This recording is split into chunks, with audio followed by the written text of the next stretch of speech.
maza kan kawo ƙorafe-ƙorafensu saboda suna tunanin cewa matan da suke aure wai ba sa auren su a matsayinsu na budurwa.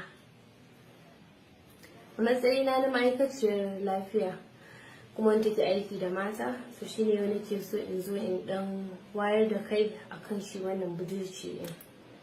So budurci din nan shi da ake magana wato wani ma'auni ne da yake nuna cewa wai wannan mace ta taba saduwa ko kuma ba taba saduwa da ɗa namiji ba. Da yawa maza suna tunanin cewa in sun sadu da mace saduwa na farko ana tsammanin wai za a ga jini da sauran shi yake nuna cewa tabbas lalle wannan wai ita budurwa ne. To ina so in wayar da kai akan cewa ba haka bane. A nan ina tare da dan abun demonstration ɗina da nake so in yi amfani da shi ko dan zai ƙara samu fahimta da kyau.